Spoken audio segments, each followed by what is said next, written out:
गुरजीत सिंह का बस नहीं चलता था कि अपने हेड बावर्ची धन बहादुर का टेटवा दबा दे। गुज़श्ता 3 माह से वो धन बहादुर की मन्नत समाजत करता आ रहा था कि उसे 1 हफ्ते की छुट्टी देकर गांव जाने की इजाज़त दे, लेकिन धन बहादुर उसे मुसलसल अगले हफ्ते पर टरखा रहा था। गुरजीत सिंह ने ज़िंदगी के कुछ अच्छे दिन हांगकांग में गुजारे थे, जहां से उसने कॉन्टिनेंटल खाने पकाने की अमली तरबियत हासिल करने के बाद एक अरसा वहीं पर एक 5 स्टार होटल में नौकरी की थी। इस होटल में उसका शुमार जल्द ही अच्छे बावर्चियों में होने लगा था और वो होटल के किचन की ज़रूरत बन चुका था। गुरजीत सिंह ने हांगकांग पहुंचने के फ़ौरन बाद ही अपने लंबे लंबे गैसुओं से निजात हासिल कर ली थी और काफ़ी अरसे तक उसने अपनी शेव भी साफ़ रखी, लेकिन फिर न जाने क्यों उसे छोटी छोटी दाढ़ी दोबारा रख ली थी।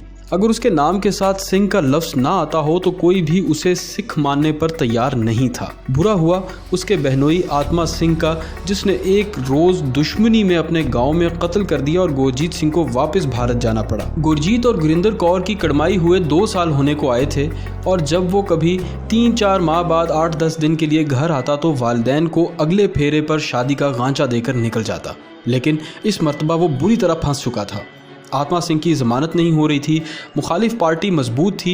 उसने गुरजीत सिंह से मुलाकात पर कह दिया था कि अब की बार वो अकेला हांगकांग वापस ना जाए, अपनी बीवी को साथ लेकर जाए। गुरजीत सिंह ने बहुत आएँ बाएँ शाएँ की, लेकिन इस मर्तबा घर वालों ने उसकी दाल नहीं गलने दी और उसे ज़बरदस्ती ब्याह दिया। सिख जट घराने में जन्म लेने के बावजूद उसने कभी देहात की ज़िंदगी को पसंद नहीं किया। जब कभी कॉलेज से छुट्टी होने पर उसका बाप उसे डांट डपट कर खेतों में ट्रैक्टर चलाने के लिए भेजता तो वो बादल नख्वास्ता ही जाता और ट्रैक्टर पर बैठकर उसने कभी अपना पाँव ज़मीन पर भी नहीं उतारा था। उसने लड़कपन में बाप और बड़े भाइयों से कई मरतबा मार और माँ से गालियाँ इसी मसले पर खाई थी, लेकिन कभी दिल से वो खेती बाड़ी की तरफ मुतवज्जे ना हो सका। ख़ानदानी रिवायात के मुताबिक बीए के साल अव्वल में ही उसकी किड़माई गाँव ही के एक और जट घराने में कर दी गई। इस घराने में उसके 2 भाई पहले ही ब्याहे हुए थे। गुरजीत सिंह को यकीन हो चला था कि अब उसकी जान मुश्किल से ही छूटेगी, क्योंकि बीए करते ही घर वाले उसकी शादी कर देंगे, जिसके बाद उसके पास 2 ही ऑप्शन रह जाएंगे, या तो वो अपना आबाई पेशा इख्तियार कर ले या फिर फ़ौज और पुलिस में नौकरी करे, जहां उसके ख़ानदान के अक्सर लोग पहले ही से मौजूद थे और वो खींच तान कर उसे ज़रूर किसी न किसी पैरामिलिट्री फोर्सेस में मुलाजमत दिलवा ही देते। गुरजीत सिंह की इन सब बातों से जान जाती थी। उसने जट घराने में जन्म लेने के बावजूद ब्राह्मणों जैसा मिजाज पाया था। वो तो गैर मुमालिक के ख्वाब देख रहा था और उससे उस ख्वाब को भी बहुत हकीकत का रूप मिल गया था जब उसने हांगकांग के एक इंस्टीट्यूट में होटल मैनेजमेंट कोर्स में दाखिला लिया। दरअसल उसने होटल मैनेजमेंट का तो बहाना ही किया था, उसने दाखिला ही कुक कोर्स में लिया था और खुदा करके बिला आखिर उसके घर वाले इस शर्त पर माने थे कि वो अपने देश से बाहर नौकरी नहीं करेगा। गुरजीत सिंह ने फौरन हामी भर ली। उसने सोचा फिल वक्त घर वालों की हाँ में हाँ मिलाना ही उसके लिए बेहतर है। एक रोज़ वो एयर इंडिया के जहाज़ में बैठकर हांगकांग भी पहुंच गया, जहां उसके ख्वाब हकीकत बनते दिखाई दे रहे थे। यहां उसके लिए सब कुछ मौजूद था और उसने यहां ज़िंदगी की महरूमियों को चंद महीनों में ही ख़त्म कर दिया। सारी ज़िंदगी उसने चूल्हे को हाथ नहीं लगाया था, लेकिन वाहे गुरु की कृपा से न जाने कहां उसके हाथों में ऐसी तासीर आ गई कि जो खाना वो बनाता उन खाने वाले उंगलियां ही चाटते रह जाते। उसे अपने इस फ़न के बलबूते पर बिला आखिर शेराटन होटल तक पहुंच गया। अब वो अच्छी खासी तनख्वाह और मराद के साथ शानदार ज़िंदगी गुजार रहा था कि बैठे बिठाए ये मुसीबत गले आन पड़ी। उसने घर वालों की ज़िद के सामने एक शर्त पर हथियार फेंके थे कि वो गांव में नहीं रहेगा, दिल्ली में रहेगा और वहां अपनी मर्जी की नौकरी करेगा। शायद उसका बापू तो ये शर्त ना मानता, लेकिन गुरजीत सिंह की ससुर की मिन्नत समाजत पर उसे हथियार फेंकने ही पड़े। यूं भी उसके बेटों ने अब भाई की हिमायत करना शुरू कर दी थी और इसलिए यही काफ़ी था कि कम से कम गुरजीत सिंह भारत से बाहर नहीं जा रहा, क्योंकि उसे ख़तरा पैदा हो चला था कि एक मरतबा वो दोबारा हांगकांग गया तो शायद कभी दोबारा वापस लौट कर नहीं आएगा। गुरजीत सिंह ने शादी के बाद अपनी बीवी समेत हांगकांग का चक्कर लगाया और अपने मैनेजर से दिल्ली के होटल शेराटन के लिए सिफारशी रुका लेकर आ गया, क्योंकि उसका शुमार अच्छे बावर्चियों में होने लगा था। इसलिए उसकी सिफारिश करने में मैनेजर ने किसी भी तरह की हिचकिचाहट का मुजाहरा नहीं किया। दिल्ली के होटल शेराटन, ताजमहल और फिर ताजमहल से प्राइम मिनिस्टर हाउस तक का उसका सफ़र अगले 3 सालों में तय हो गया। धन बहादुर जो प्राइम मिनिस्टर हाउस का हेड बावर्ची था, एक रोज़ किसी अच्छा खाना पकाने वाले की तलाश में जिसकी ज़रूरत उसे शिद्दत से आन पड़ी थी, ताजमहल में अपने एक पुराने दोस्त के पास आया था, जिसने फ़ौरन ही गुरजीत सिंह का नाम लिया और लेकर उसका तारुफ भी करवा दिया। वज़ीर आज़म हाउस की नौकरी से ना करना गुरजीत सिंह के नज़दीक कुफरान नेमत के मुतरादिफ था, क्योंकि यहाँ उसे तनख्वाह मामूल से दुगनी और बहुत सी ऐसी मराद भी हासिल हो जाती जिनके बाद वो कम से कम दिल्ली की तरलोकपुरी से निजात हासिल कर सकता था। और ऐसा ही हुआ। उसे प्राइम मिनिस्टर हाउस के सर्वेंट एरिया में एक शानदार लग्जरी फ्लैट रहने के लिए मिल गया और गुरजीत सिंह अगले 3-4 रोज़ बाद अपनी बीवी और एक बच्चे समेत यहाँ पर मुंतकिल हो गया। उसने दिल्ली की पसमानदा बस्ती तरलोकपुरी में अपना मकान किराए पर चढ़ा दिया था और अब यहाँ खुशी की ज़िंदगी बसर कर रहा था। उसे अपने गांव से अगर अब तक कोई दिलचस्पी थी तो उसकी वजह सिवाय उसकी माँ और उसके ससुराल के और कुछ नहीं था। यही दिलचस्पियाँ उसे 2-3 महीने बाद 1-2 दिन के लिए अमृतसर ले जाया करती थी। बसूरत दीगर उसे अपने आबाई मस्कन से कोई ख़ास दिलचस्पी नहीं थी। उसने तो बहुत कोशिश की थी कि उसका बाप भी ज़मीन और घर बार फ़रोख्त करके दिल्ली आ जाए, जहां वो आसानी से अपने दोनों भाइयों के लिए अच्छी मुलाजमत का बंदोबस्त कर सकता था। लेकिन उसके बाप ने उसकी एक तजवीज़ का जवाब हमेशा गालियों की सूरत में ही उसे दिया, क्योंकि उसके नज़दीक ज़मीन माँ का दर्जा रखती थी और वो ज़मीन फ़रोख्त करना अपनी माँ को बेचने के मुतरादिफ समझता था। अच्छा बापूजी, जैसे आपकी मर्ज़ी, कभी आपको मेरी ये बात बहुत याद आएगी। वो बिलाखिर अपने बाप को यही बात कहकर खामोशी इख्तियार कर लिया करता। 2-3 मरतबा उसने माँ को ज़बरदस्ती यहाँ ला कर रखा था, लेकिन हैरत अंगेज़ तौर पर 2-3 रोज़ बाद ही उसकी माँ की तबीयत उचाट होने लगी। कभी उसे गुरजीत के बापू के खाने की फ़िक्र पड़ जाती और कभी अपने घर में मौजूद गाय की। अब तो गुरजीत सिंह ने भी हार मान ली और उन्हें कुछ भी कहना छोड़ दिया। प्राइम मिनिस्टर हाउस में नौकरी करते अब उसे 1 साल होने को आया था और उसकी शादी को 3 साल हो रहे थे जब अचानक उसे दोबारा गैर मुल्की यात्रा का दौरा करना पड़ा। शायद इसीलिए लाशौर में चिंगारियां दबी रहती थीं, लेकिन बुरा हो भारतीय प्राइम मिनिस्टर का जो उसे अपने गैर मुल्की दौरे पर लंदन ले गई। धन बहादुर ने उसका इंतखाब इसलिए किया था कि प्राइम मिनिस्टर को उसके हाथ का पका खाना बहुत पसंद था और गैर मुमालिक में भी वो अमूमन एक आध बावर्ची ज़रूर साथ रखा करती थी। लंदन पहुंचकर गुरजीत का दिल तो यही चाह रहा था कि वो यहीं रुक जाए, लेकिन बुरा हो सिक्योरिटी वालों का जो साए की तरह उससे चिमटे रहे। जब वो अपने दूर पार के एक रिश्तेदार से मिलने लंदन के इलाके ऑल गेट गया तो भी स्कॉटलैंड यार्ड वाले हिफाजत के लिए उसके साथ साथ थे। बादले नख्वास्ता वो भारत वापस तो आ गया, लेकिन अपना दिल वहीं लंदन में छोड़ आया।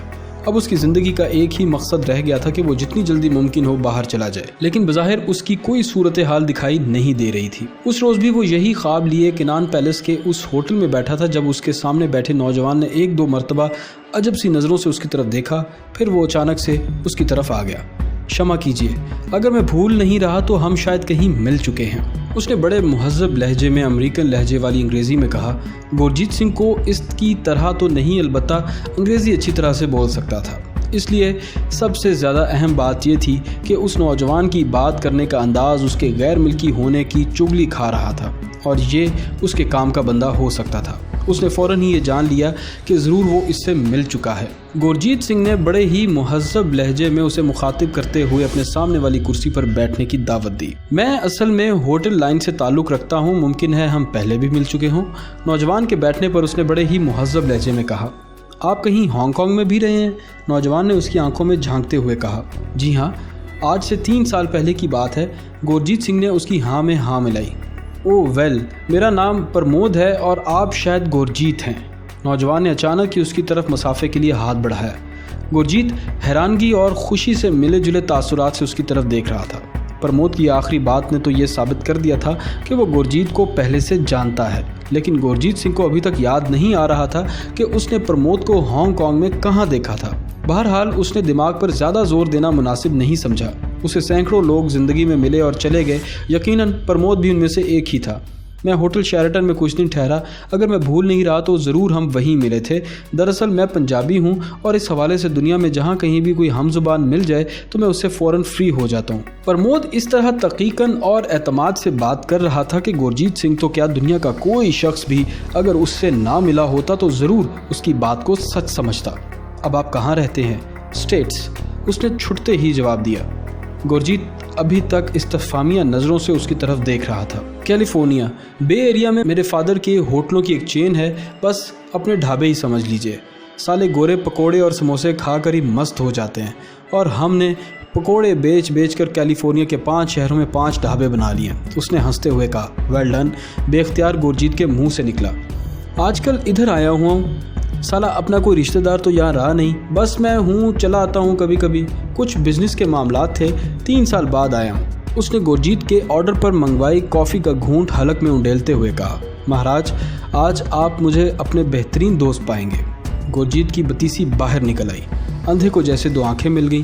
प्रमोद इसे पहले से जानता था, अमेरिकन था।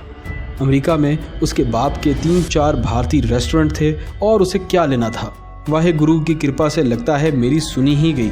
उसने दिल ही दिल में कहा, ओ क्यों नहीं भाई, मैं तो जिसे एक बार मिल लूँ उसे भूलता नहीं। मुझे याद है वहाँ हांगकांग में भी तुमने मुझे ख़ास तौर पर दाल सब्ज़ी बनाकर खिलाई थी। यहाँ भी जाहिर है यही काम करते होगे। ओहो यार, मैं अपना ही तारुफ करवाए जा रहा हूँ। वैसे बाय द वे तुम करते क्या हो, कहाँ हो आजकल? प्रमोद ने उससे बेतकल्लुफ़ी से पूछ ही लिया। मैं आजकल प्राइम मिनिस्टर हाउस में कुक की जॉब कर रहा हूँ, गुरजीत ने जवाब दिया। वाह भाई वाह, फिर तो डरना ही चाहिए हम जैसे छोटे लोगों को। जाहिर है अब तो प्राइम मिनिस्टर तुम्हारे हाथ का ही खाना खाती होंगी, प्रमोद ने मुस्कुराते हुए कहा। अरे नहीं महाराज, सच्ची बात तो ये है कि मेरा मन यहाँ नहीं लगता। मुझे तो आज भी रह रहकर अपना वही हांगकांग वाला दौर याद आता है, गुरजीत ने बददिली से कहा। वाकई? प्रमोद ने बज़ाहिर हैरानगी से पूछा। गुरजीत ने मुख्तसर सा जवाब दिया। यकीन नहीं आता। खैर देखेंगे। अब ये बताओ कि अपने हाथों की पकी सब्ज़ी दाल कब खिला रहे हो? प्रमोद ने अचानक ही कहा। आज ही, संडे है, मेरी ऑफ है और शाम को घर आइए ना। गुरजीत ने उसके जवाब में दावत दे डाली और प्रमोद ने यूं उसकी दावत कबूल की जैसे वो अमेरिका से भारत आया ही इसलिए था कि गुरजीत के हाथ की पकी हुई सब्जी दाल खाए। दोनों काफ़ी देर इधर उधर की मारते रहे और इस दौरान प्रमोद ने गुरजीत को उसकी मर्जी की तमाम सब्ज बाग दिखा दिए। जब दोनों शाम गए अलग हुए तो गुरजीत को यकीन हो चला था कि अब दुनिया की कोई ताकत इसे अमेरिका जाने से नहीं रोक सकती। उसने दिल ही दिल में अभी से रवानगी के लिए पेश आइंदा मुश्किलात पर गौर करना शुरू कर दिया था और उनका मुमकिन हल भी सोच लिया था। वो जानता था कि अगर उसके इरादे की भनक भी किसी के कान में पड़ गई तो इंटेलिजेंस वाले उसकी जान को आ जाएंगे। ये बात भी दरअसल उसे प्रमोद ही ने समझाई थी और उसने उससे वादा किया था कि अगले 2 माह के अंदर अंदर उसका वर्क परमिट मंगवा कर उसे चुपचाप अमेरिका रवाना कर देगा। उसने गुरजीत से कहा था कि अभी उसे भारत में 2.5-3 माह क़याम करना है क्योंकि शिमला में उनका एक और होटल और कोठी मौजूद है और वो इसे फ़रोख्त करने के बाद ही अमेरिका जाएगा। अपने इस इरादे की भनक भी किसी को ना पड़ने देना।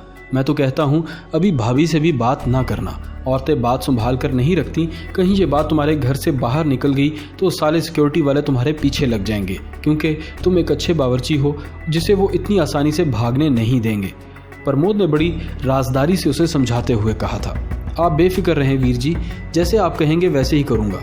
उसने प्रमोद की हाँ में हाँ मिलाई और थोड़ी देर बाद दोनों अलग हो गए। गुरजीत ने अमेरिका जाने के जोश में प्रमोद से ये तक नहीं पूछा था कि वो दिल्ली में कहाँ रहता है। अगले रोज़ एक अजियतनाक इंतज़ार के बाद प्रमोद ने उसे अपनी शक्ल दिखा ही दी। ऐन उसी लम्हात में जब गुरजीत सिंह मायूस हो चला था उसे प्रमोद अपने फ्लैट की तरफ आता दिखाई दिया। गुरजीत तकरीबन भागता हुआ उसके इस्तकबाल को गया। प्रमोद ने उसकी शक्ल पर नज़र पड़ते ही बड़े ज़ोर और गर्मजोशी से फतह बलाई और उससे यूं बढ़कर बगलगीर हुआ जैसे दोनों जन्म जन्म से एक दूसरे के साथ रहे हैं। क्षमा करना वीर जी, मुझे दरअसल देर किसी और ने नहीं बल्कि उस साले मोटर वाले ने करवाई है जिसकी गाड़ी होटल से निकलने की थोड़ी देर बाद ही ख़राब हो गई और ठीक होने में 2 घंटे लग गए। जब भी मैंने उसे जाने के लिए कहा तो उसने मिन्नत समाजत करके मुझे रोक लिया। प्रमोद ने उसके कुछ कहने से पहले ही मैदान साफ कर लिया था। वीर जी कोई बात नहीं, मुझे इल्म है ये साले इंडिया के टैक्सी वाले होते ही ऐसे हैं, उसने घर में दाखिल होते हुए कहा। घर पर गुरजीत ने प्रमोद का तारुफ पहले ही अपने बेतकल्लुफ़ दोस्त की हैसियत से करवा दिया था। उसने अपनी बीवी को बताया कि प्रमोद उसके साथ हांगकांग में काम करता रहा और दोनों एक दूसरे को बहुत अच्छी तरह जानते हैं। अब वो अमेरिका में रहता है जबकि गुरजीत यहाँ भारत में धक्के खा रहा है। उसने बतौर ख़ास प्रमोद के लिए अपने हाथ से ख़ास तौर पर खाना भी तैयार किया। प्रमोद की ज़ुबान में जाने क्या जादू था कि गुरजीत से ज़्यादा अब गोरंद कौर उसकी गर्विदा हो रही थी। उसने अपनी चर्ब ज़ुबानी से गोरिंदर कौर को मुस्तकिल मुतवज्जो किए रखा। गुरजीत की बेटी बंटी तो उससे अलग ही नहीं हो रही थी। रात गए गुरजीत अपनी मोटरसाइकिल पर होटल ताज महल तक उसको छोड़कर आया। फिर प्रमोद ने उसे बताया कि वो यहीं पर रहता है, अलबत्ता कमरा नंबर नहीं बताया। यार मैं आजकल यहाँ से चेकआउट हो जाऊँगा और साले ऊंची दुकान फीका पकवान कोई और अच्छा सा होटल देख रहा हूँ। दोनों ने अगले रोज़ शाम गए कनॉट पैलेस के उस होटल में मिलने का वादा किया था जहाँ पर उनकी पहली मुलाकात हुई थी। प्रमोद ने उसे कहा था कि वो आते हुए अपना पासपोर्ट भी अपने साथ लेकर आए, लेकिन अपनी बीवी को इस बात का पता ना चलने दे और गुरजीत सिंह ने ऐसा ही किया। वो अपने पासपोर्ट साथ लिए प्रमोद से मिलने चला गया और ये पासपोर्ट उसने जान से लगा कर रखे थे। उसकी बीवी को भी इस बात की कानो कान खबर नहीं हुई। इस मर्तबा प्रमोद उससे मिला तो उसने उससे छुटते ही कहा कि अब वो शेरेटन होटल में आ गया है, उसने अपना कमरा नंबर भी गुरजीत को बता दिया और अपना फ़ोन नंबर भी दे दिया। गुरजीत के ना करने के बावजूद आज खाने का बिल प्रमोद ने अदा किया। उसने दमे रुखसत गुरजीत को गर्म जोशी से अलविदा किया और उसे बताया कि अगले 3-4 रोज़ में गुरजीत को अच्छी खबर सुनाएगा। अगले 3-4 रोज़ गुरजीत ने इसी इंतज़ार की सूली पर लटका कर बिता दिए। तीसरे रोज़ शाम को अचानक ही प्रमोद का फ़ोन आ गया। अभी तक गुरजीत ने उसे उसके लिए फ़ोन नहीं किया था कि ये प्रमोद ना सोचने लगे कि वो उससे सिर्फ अमेरिका के वीज़े के लिए ही दोस्ती कर रहा है। प्रमोद ने उसका हाल चाल दरियाफ्त करने के बाद अगले रोज़ इतवार की छुट्टी की वजह से उसे दोपहर के बाद उसी जगह पर मिलने का कहा था और उसके अलावा उसने फ़ोन पर और कोई बात नहीं की। वक्त मुकर्ररा पर वो दोनों वहीं पर पहुंच गए। इस मर्तबा होटल के बाहर ही वो उसका मुंतज़िर था। यार आज कहीं और चलते हैं, उसने बहुत बेतकल्लुफ़ी से गुरजीत के कंधे दुबाते हुए कहा। कहाँ? गुरजीत ने मोटरसाइकिल की तरफ बढ़ते हुए पूछा। कहीं भी चलो, इंडिया गेट की तरफ चलें, हमें तो कभी कभी ये जगह देखने का मौका मिलता है, जाने अब जाकर भारत वापस आना भी होगा या नहीं, प्रमोद ने कहा। और दोनों गुरजीत की मोटरसाइकिल पर इंडिया गेट की तरफ चल दिए।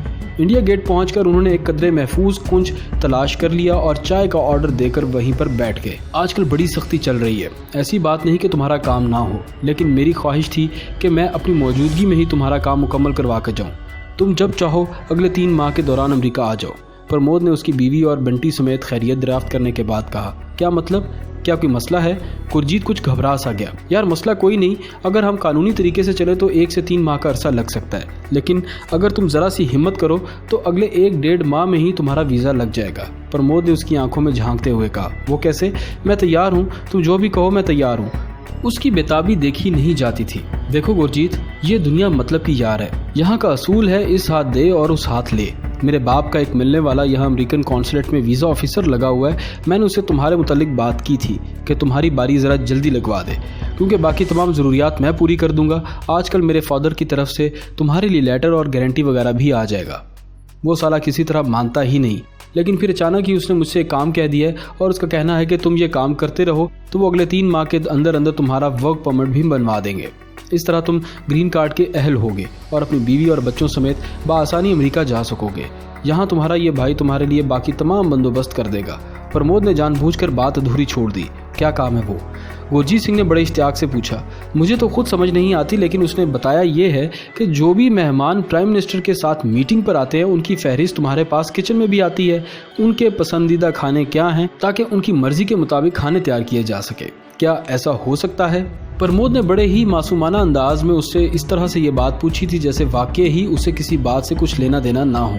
हाँ, जब कोई खसूसी कॉन्फ्रेंस वगैरह होती है या कोई गैर मुल्की वफ्द आए तो ऐसा ही होता है, गुरजीत सिंह ने जवाब दिया। दरअसल मुझे तो यार समझ नहीं आई कि वो गोरा कह रहा था कि तुम सिर्फ ये करो कि ऐसे मेहमानों की फरिश्त उन्हें पहुंचा दिया करो। प्रमोद ने अचानक ही कहा। गुरजीत सिंह के चेहरे पर एक लम्हे के लिए उलझन के आसार दिखाई पड़े, जिस पर प्रमोद फौरन मोहतात हो गया। यार दरअसल इन साले सिफारतकारों को ये बड़ा शौक होता है कि जिस मुल्क में वो काम करें वहाँ के बड़े लोगों से अच्छी तरह आगाह रहें कि आज भारतीय प्राइम मिनिस्टर से कौन मिला है, कल कौन मिला था, वगैरह वगैरह। मेरा ख्याल है इस तरह ये ज्यादा बाखबर होकर अपनी हुकूमत के सामने अपने नंबर बनाते होंगे। और क्या, ये कौन से साले मिलिट्री के कागज़ है जो तुमने चोरी करके पहुंचाने हैं? प्रमोद ने कहा। और गुरजीत ने मान लिया। हाँ भाई, मुझे क्या, मैं सारे नाम दे दिया करूँगा, गुरजीत ने लापरवाही से कहा। प्रमोद को यकीन हो चला था कि उसका वास्ता वाकई किसी मुकम्मल गधे से पड़ा है या फिर उसने गुरजीत को वाकई अच्छी तरह बेवकूफ़ बना लिया। इसके बाद गुरजीत से हर तीसरे चौथे रोज़ उसकी मुलाकात होती और वो उसे भारतीय वज़ीर आज़म के साथ मिलने वाले उन मेहमानों की फहरिस्त कागज़ पर लिखवा कर ला दिया करता, जो फिर प्रमोद पर एहसान करते हुए अमरीकी गोरे को मुंतकिल कर देता। हर मुलाकात पर वो उसे ये ज़रूर बताता कि अमरीकन उसके काम से बहुत खुश हैं। 1 माह तक ये सिलसिला चलता रहा और इसी दौरान उसने प्रमोद को अमरीका से गुरजीत के लिए आने वाला स्पॉन्सरशिप लेटर भी दिखा दिया और उसे अमरीकी वीज़ा फॉर्म भी पुर करवा लिए। उसकी तस्वीर हासिल की और तमाम तफसीलात भी उससे मुतालिक जान ली। गुरजीत भी समझता था कि ये सब अमेरिकन वीज़ा के लिए दरकार मालूमात हैं और उसे यकीन था कि जल्द ही वो दिन आने वाला है जब वो अपने परिवार समेत अमेरिका में होगा। इस दौरान हर मुलाकात पर उसे ये प्रमोद ज़रूर समझाता रहा कि वो अभी हरगिज़ किसी को अपना हमराज ना बनाए, क्योंकि उससे कभी सिक्योरिटी क्लियरेंस नहीं मिलेगी। वो एक ही सूरत में अमेरिका जा सकता है कि जब उसे अचानक यहाँ से फरार करवा दिया जाए। गुरजीत ने इस दौरान कभी अपने ज़मीर पर कोई बोझ महसूस नहीं किया था कि क्योंकि उसने अपनी दानिश में अभी तक कोई ऐसा गैर कानूनी काम ही नहीं किया। प्राइम मिनिस्टर हाउस के मेहमानों की फहरिस्त किसी को देना उसके नज़दीक कोई इतना बड़ा जुर्म नहीं था। उस रोज गुरजीत खासा गुस्से में दिखाई दे रहा था। क्या बात है प्यारे, आज बड़े गर्म नजर आ रहे हो, प्रमोद ने उसके सामने विस्की का पैक रखते हुए कहा। दोनों इस वक्त प्रमोद के होटल वाले कमरे में बैठे थे जहां उसने आज ताज़ा मेहमानों की फहरिस्त वसूल की थी। बात क्या है वो साला धन बहादुर, विस्की का घूंट हलक में उंडेलते हुए उसने हेड बावर्ची धन बहादुर को गालियों से नवाज दिया। क्या हुआ धन बहादुर को? प्रमोद ने दिलचस्पी का मुजाहरा करते हुए कहा। वो खुद शराब नहीं पी रहा था क्योंकि उसने गुरजीत सिंह से कह रखा था कि अमेरिकी डॉक्टरों ने कम से कम 5 साल से उसे सख्ती से पाबंद किया है कि वो शराब को छू कर भी नहीं देखेगा और इस तरह से उसकी जान भी जा सकती है। उसने अंग्रेज़ी ज़ुबान के किसी ऐसी बीमारी का नाम लिया जिसका मतलब अगर गुरजीत सिंह को डिक्शनरी में भी तलाश करने में लगता तो शायद तलाश ना कर पाता। साला 1 हफ्ते से टरखा रहा है। इधर गांव से बापू के 3 फ़ोन आ चुके हैं, माँ बीमार है और बापू साला मुझे फ़ोन पर गालियां देकर गाँव आने के लिए कहता है। गुरजीत ने कहा, तो इसमें रुकावट क्या है, छुट्टी क्यों नहीं देता वो? उसने नया पैक तैयार करके गुरजीत की तरफ लटका दिया। गुरजीत सिंह ने पहले धन बहादुर को गालियों से नवाजा, फिर अचानक ही उसने लाशौरी तौर पर एक ही फिक्रा कहा जिसने प्रमोद को चौंका दिया। साला सारी रात मुझे जगाए रखा जैसे मैंने हमला करना है पाकिस्तान पर। क्या मतलब, पाकिस्तान पर हमला? मैं कुछ समझा नहीं। प्रमोद ने हैरत अंगेज तौर पर अपने तासुरात छुपा लिए और अगला पैक भी तैयार कर लिया। अब गुरजीत को वाकई चढ़ने लगी थी। यार मुझे तो कुछ पता नहीं, वो क्या नाम है उसका, सियाचिन, वो बर्फानी इलाका है ना, उस पर हमला करने की बातें साले सारी रात करते रहे और हमें सारी रात बेआराम किए रखा। गुरजीत अब खुल रहा था। सियाचिन? अच्छा, वो जो नॉर्थ में है ना बर्फानी इलाका जहाँ, लेकिन वहाँ पर ऐसा क्या रखा है जिस पर ये लोग हमला करेंगे? प्रमोद ने उसे फिर छिड़ा। यार मैं कौन सा वहाँ पर मौजूद था, मैं तो दरमियान में ड्रिंक्स वगैरह लेकर जाता था या फिर मैंने सुबह का ब्रेकफास्ट उनके सामने रखा था। इस पर वो बातें करते रहे थे, कुछ कह रहे थे कि यह पागलपन होगा और कुछ कह रहे थे कि इन साले मुस्लिमों को सबक सिखाना चाहिए। अभी उनका दिमाग दुरुस्त नहीं हुआ। उधर पंजाब में हेरा फेरी कर रहे हैं। गुरजीत अपनी रॉ में बोलता चला गया और उसकी जुबान से एक एक लफ्ज़ प्रमोद के जहन पर नक्श हो रहा था। चलो यार जहन्नुम में जाएं सब, तुम्हारा काम अगले 10-15 दिनों में बन जाएगा। मैंने जाने से पहले तुम्हारे टिकट का बंदोबस्त कर जाऊंगा। प्रमोद की ख्वाहिश थी कि अब जल्द से जल्द गुरजीत यहाँ से निकले और वो अहम खबर महफूज हाथों तक पहुँचाए। प्रमोद उसका कवर नेम था और उसने कमाल फन का मुजाहरा करते हुए भारतीय प्राइम मिनिस्टर हाउस के इस बावर्ची तक रसाई हासिल कर ली थी। इसे गुरजीत का नाम और हांगकांग में उसके क़याम का अरसा और उससे मुतालिक तमाम डिटेल्स उससे पहले बता दी गई थी। बस यही एक टिप थी जो उसके काम आ गई और उसने गुरजीत को कल्टीवेट कर लिया। उसने अपनी तरबियत का शानदार मुजाहरा करते हुए गुरजीत को कट आउट बनाया था और बड़ी कामयाबी से वो अपने मुल्क को भारतीय प्राइम मिनिस्टर हाउस में होने वाली अहम मीटिंग्स के शुरका के नाम और तफसीलात से आगाह करता रहा। रात देर गए गुरजीत की वापसी हुई तो उसने प्रमोद को बताया कि उसे परसों तक ज़रूर छुट्टी मिल जाएगी और वो 3 रोज़ के लिए गाँव जा रहा है। अब 4-5 रोज़ बाद ही मुलाकात होगी, तब तक तुम्हारा काम यकीनन हो चुका होगा, प्रमोद ने मुस्कुराते हुए कहा और वो गुरजीत को रुखसत करके होटल के बाहर तक आ गया। उसे एक टैक्सी पर सवार करवाने के बाद उसने बेचैनी से अपने कमरे में आकर फहरिस्त का जायज़ा लिया। उसके दिल की धड़कन तेज़ होने लगी थी। शायद आज गुरजीत कुछ ज़्यादा ही गुस्से में था क्योंकि वो अपने मामूल के ख़िलाफ़ आज मेहमानों की फहरिस्त की वो कॉपी उठा लाया था जो किचन में उसके पसंदीदा खानों के साथ आई थी, वरना तो वो उस फहरिस्त की नकल किसी कागज़ पर उतार कर लाया करता था। इस फहरिस्त में जो नाम दर्ज थे उनके ओहदे भी साथ ही लिखे थे। जैसे जैसे वो नाम पढ़ता जा रहा था उसको अपने खून की गर्दिश तेज़ होने का एहसास हो रहा था। Director general raw, GOC northern command, defence secretary, commander in chief भारतीय अफवाज, एक एक नाम उसके दिल और दिमाग में गूंज पैदा कर रहा था। उसके नाम, उसके साथ ही नॉर्दर्न एरिया में भारत की तरफ से पाकिस्तान पर फौज कशी की बातें, उसका माथा ठनका। ओ माय गॉड, क्या भारतीय सियाचिन के बर्फीले मैदानों पर कब्जा करने वाले हैं? उसने अपने आप से सवाल किया। गुज़श्ता कुछ दिनों से वो भारतीय अखबारात में इस हवाले से कुछ मज़ामीन देख रहा था। तो ये बात है। उसने ये सब कुछ अपने आप से कहा और दूसरे ही लम्हे वो होटल से बाहर था।